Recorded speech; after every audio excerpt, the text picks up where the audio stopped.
میں ہوں آپ کا دوست اور ہوسٹ سفارت حسین اور آپ دیکھ رہے ہیں ایس ایچ ٹاکس۔ آج ہم ٹاپ 6 ٹاپکس کے بارے میں بات کریں گے جس پر دنیا میں بہت ہی زیادہ ریسرچ ہوئی ہے، تو چلے پھر ویڈیو کو سٹارٹ کرتے ہیں۔ Number 1، energy sources. Energy sources ہوتی کیا ہیں؟ سب سے پہلے ہم آپ کو یہ بتائیں گے، اس کے بعد ہم آپ کو یہ بتائیں گے کہ انرجی سورسز کسی بھی ملک کے لیے کتنی کو زیادہ امپورٹنٹ ہیں۔ تو سب سے پہلے انرجی سورسز کی 2 ٹائپس ہوتی ہیں، پرائمری سورسز اور سیکنڈری سورسز۔ پرائمری سورسز میں آئل، کول اور نیچرل گیسز وغیرہ آتی ہیں، اور سیکنڈری سورسز میں الیکٹرونکس اور الیکٹریسٹی وغیرہ آتی ہیں۔ پرائمری سورسز سے مل کر یہ سیکنڈری سورسز بنتی ہیں، جیسے کوئلہ ایک پرائمری سورس ہے، اس کوئلے سے مل کر سیکنڈری سورس بنتا ہے جو کہ الیکٹریسٹی ہے۔ اب ہم آپ کو یہ بتائیں گے کہ کسی بھی ملک کے لیے انرجی سورسز کتنی زیادہ امپورٹنٹ ہے۔ آپ اس بات سے اندازہ لگا سکتے ہیں کہ جتنی بھی جنگیں اب تک لڑی جا چکی ہیں ان میں بہت ہی زیادہ جنگیں انرجی سورسز پر ہی لڑی گئی ہیں۔ جیسے آپ اسرائیل کو دیکھ سکتے ہیں کہ اسرائیل فلسطین، لیبیا، شام وغیرہ پر کس طرح حملہ کر رہا ہے۔ اس کا ایک ہی مقصد ہے کہ یہ پرائمری سورسز حاصل کرنا چاہتا ہے۔ پرائمری سورسز میں تیل آتا ہے جو کہ دنیا کے لیے بہت ہی زیادہ امپورٹنٹ ہے۔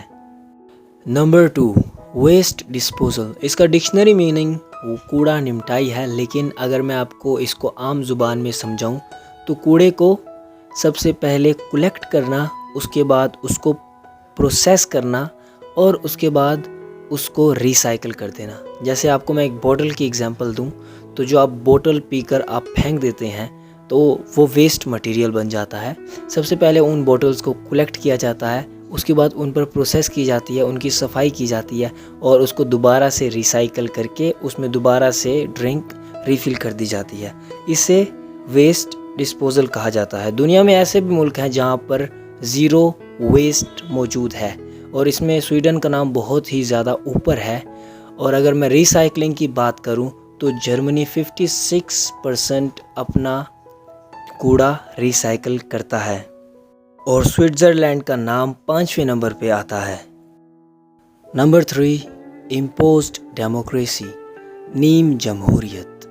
دنیا میں امپوزڈ ڈیموکریسی پر بہت ہی زیادہ ریسرچ ہوئی ہے۔ اس کا مطلب یہ ہے کہ حکومت اسی ملک کے کسی بندے کی ہوگی لیکن اس کا ماسٹر مائنڈ کسی دوسرے ملک کا ہوگا۔ جیسے کہ بہت ہی بڑے لوگوں نے یہ بات تسلیم کی ہے کہ پاکستان کی حکومت کا آنا اور جانا امریکہ کے ہاتھوں میں ہوتا تھا۔ جیسے ہم حال ہی میں دیکھ سکتے ہیں کہ عرب میں کچھ ایسا ہی چل رہا ہے، حکومت تو عربوں کی ہے لیکن اس کے پیچھے ماسٹر مائنڈ انگریز ہیں۔ کسی بھی ملک کے لوگوں کو قائل کرنے کا یہ سب سے آسان اور بہت ہی اہم طریقہ یہی ہوتا ہے کہ اس کے حکمران کو اسی ملک کا بنایا جائے لیکن اس کا ماسٹر مائنڈ کوئی اور ہو۔ Number 4، political environment in the Middle East. مشرق وسطیٰ میں سیاسی ماحول۔ جیسا کہ آپ جانتے ہیں کہ مڈل ایسٹ میں ترکی، اسرائیل، لیبنان، لیبیا، سیریا، سائپرس اور ایجپٹ، جارڈن جیسے ملک شامل ہیں۔ وہاں کا سیاسی ماحول اسی لیے بہت زیادہ مشہور ہے کیونکہ وہاں پر بہت ہی زیادہ لڑائیاں وغیرہ ہوتی ہیں۔ جیسے میں آپ کو بتاتا ہوں کہ جارڈن، لیبیا، لیبنان اور عراق میں ہوا کیا کہ وہاں کے لوگ اپنے آرمی کے خلاف نکل آئے، اور بہت سے ممالک میں ایسا ہوا کہ وہاں کی حکومت غدار نکل آئی۔ تو اسی وجہ سے کسی بھی ملک کی تباہی ہوتی ہے اور وہ ملک سیاسی ماحول کے لحاظ سے مشہور ہو جاتا ہے، اور یہ کسی بھی ملک کے لیے بہت ہی زیادہ شرم کی بات ہوتی ہے۔